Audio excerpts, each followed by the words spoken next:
ചില വിഷയങ്ങൾ ചിലർ ദുരുപയോഗപ്പെടുത്തുന്ന അവസ്ഥ മനസ്സിലാക്കിയാൽ അറിവുള്ള കാര്യങ്ങളാണെങ്കിലും അത്തരക്കാരോട് ഓതാൻ പാടുള്ളതല്ല എന്നറിയിക്കുന്ന ഒരു സംഭവം ഇമാം ബുഖാരി നിവേദനം ചെയ്തത് കാണാം. അൽ ഹജ്ജാജ് ബിൻ യൂസുഫിൻ്റെ വിഷയത്തിൽ ഇമാം അൽ ഹസനുൽ ബസരി പറഞ്ഞ ഒരു വചനമാണ് ആ വിഷയത്തിൽ സുപ്രധാനം. അൽ ഹജ്ജാജ് ബിൻ യൂസുഫ് സഖഫി, ഇറാഖിൻ്റെ ഗവർണർ, ഹിജ്റയുടെ 40-ലോ 41-ലൊക്കെയാണ് അദ്ദേഹം ജനിക്കുന്നത്. അൽ ഹജ്ജാജ് ബിൻ യൂസുഫ് ഒരു ക്രൂരനായ ഭരണാധികാരിയായിട്ടാണ് ചരിത്രത്തിൽ അറിയപ്പെടുന്നത്.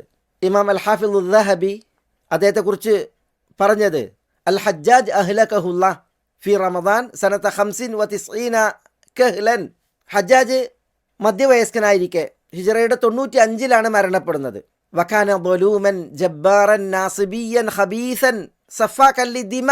വലിയ അക്രമിയായിരുന്നു, പോക്കിരിയായിരുന്നു, അഹ്ലുബൈത്തിനോട് ശത്രുത വെച്ചിരുന്ന ആളായിരുന്നു, രക്തം ചിന്തുന്ന മനുഷ്യനായിരുന്നു. വഖാന ദാ ശജാഅത്തിൻ വ ഇഖ്ദാമിൻ വ മക്രിൻ വ ദഹാഇൻ വ ഫസാഹത്തിൻ വ ബലാഗത്തിൻ വ തഅദീമിൻ ലിൽ ഖുർആൻ.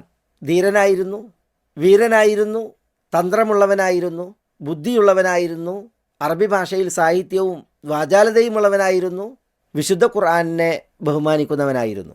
ഇതൊക്കെ ഹജ്ജാജിനെക്കുറിച്ച് ദഹബിയുടെ വിശേഷണവും വിധിയുമാണ്. പിന്നെ കുറേ അദ്ദേഹത്തെക്കുറിച്ച് പറയുന്നുണ്ട്. ഞാൻ ഈ ഹജ്ജാജിനെ കുറിച്ച് പറഞ്ഞത്, ഈ ഹജ്ജാജ് ഇബ്നു യൂസുഫ് അസ്സഖഫി അനസ് റളിയല്ലാഹു തആല അൻഹുവിനോട് ഒരു ചോദ്യം ചോദിക്കുന്നുണ്ട്. ഹദ്ദിസ്നി ബി അശദ്ദി ഉഖൂബത്തിൻ ആഖബഹു നബി സല്ലല്ലാഹു അലൈഹി വസല്ലം. നബി സല്ലല്ലാഹു അലൈഹി വസല്ലം തങ്ങൾ നിർവഹിച്ച ഏറ്റവും കടുത്ത ശിക്ഷ ഏതാണ് എന്ന് എന്നോട് പറയൂ. ഇതാണ് ഹജ്ജാജ് അനസ് റളിയല്ലാഹു അൻഹുവിനോട് ചോദിക്കുന്നത്. അപ്പോൾ റസൂലുള്ളാഹി സ്വല്ലല്ലാഹു അലൈഹി വസല്ലം തങ്ങൾ നൽകിയ ഏറ്റവും കടുത്ത ശിക്ഷ ആർക്കുള്ളതാണ്? അത് അൽ ഉറനിയൂൻ എന്ന പേരിൽ ഒരു വിഭാഗം ആളുകൾ, ഈ ഉക്കൽ, ഉറൈന ഗോത്രങ്ങളിൽ നിന്ന് മദീനയിലേക്ക് വന്ന കുറച്ച് ആളുകൾ, അവർ കപടന്മാരായിരുന്നു. അവർ നബി സല്ലല്ലാഹു അലൈഹി വസല്ലം തങ്ങൾക്ക് ഇസ്ലാമിൻ്റെ പേരിൽ ബയ്യത്തൊക്കെ ചെയ്ത് നബി സല്ലല്ലാഹു അലൈഹി വസല്ലം തങ്ങളെ പറ്റിക്കുകയായിരുന്നു. മദീനയിൽ തങ്ങൾക്ക് താമസിക്കാൻ പ്രയാസമാണ്, രോഗം വരികയാണ്, അതുകൊണ്ട് ഞങ്ങൾക്കിവിടെ മദീനയിൽ താമസിക്കാൻ കഴിയില്ല, ഞങ്ങൾ രോഗികളാകുകയാണ് എന്നൊക്കെ അവർ നബി സല്ലല്ലാഹു അലൈഹി വസല്ലം തങ്ങളെ പറഞ്ഞു പറ്റിച്ചു. അപ്പോൾ നബി സല്ലല്ലാഹു അലൈഹി വസല്ലം തങ്ങൾ സദഖ മുതലുകളിൽ നിന്ന് ഒട്ടകങ്ങളെ അവർക്ക് കൊടുത്തു. ആ ഒട്ടകങ്ങളുടെ ഇടയനെയും അവരുടെ കൂടെ നിശ്ചയിച്ചു. എന്നിട്ട് അതിൻ്റെ പാല് കുടിക്കാൻ പറഞ്ഞു, അവയുടെ മൂത്രം കുടിക്കാൻ പറഞ്ഞു, മരുന്നെന്നോണം.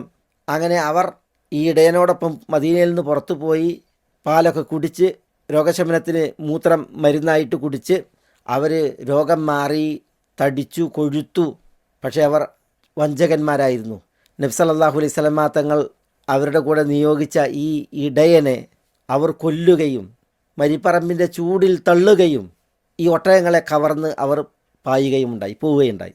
അവർക്ക് നൽകിയ നബി സല്ലല്ലാഹു അലൈഹി വസല്ലം തങ്ങൾ നൽകിയ ശിക്ഷ അതായിരുന്നു ഏറ്റവും കടുത്ത ശിക്ഷ. എന്താണോ അവർ ഇടയനെ ചെയ്തത് അതൊക്കെയും അവർക്കും ശിക്ഷയായിട്ട് നൽകുകയുണ്ടായി. ഇത് അനസ് റളിയല്ലാഹു തആല അൻഹു ഹജ്ജാജിനോട് പറഞ്ഞു. കടുത്ത ശിക്ഷാവിധി നൽകി താൻ പ്രതിയോഗികളെന്ന് കാണുന്നവരെ ഒതുക്കിയിരുന്ന ഹജ്ജാജ് തൻ്റെ ചെയ്തിക്ക് തെളിവ് നോക്കുകയാണ് ഈ ചോദ്യത്തിലൂടെ. അനസ് റളിയല്ലാഹു തആല അൻഹു ഈ വിഷയം വിശദീകരിച്ചപ്പോൾ ഇത് ഇമാം അൽ ഹസനുൽ ബസരി അറിയുകയുണ്ടായി. അവിടെയാണ് ഇമാം അൽ ഹസനുൽ ബസരി പറഞ്ഞത്, വദിത്തു അന്നഹു ലം യുഹദ്ദിസുഹു ബിഹാദ. ഹജ്ജാജിനോട് അനസ് ഈ ഹദീസ് പറഞ്ഞില്ലായിരുന്നുവെങ്കിൽ എന്ന് ഞാൻ കൊതിച്ചുപോയി, ആഗ്രഹിച്ചുപോയി എന്ന്.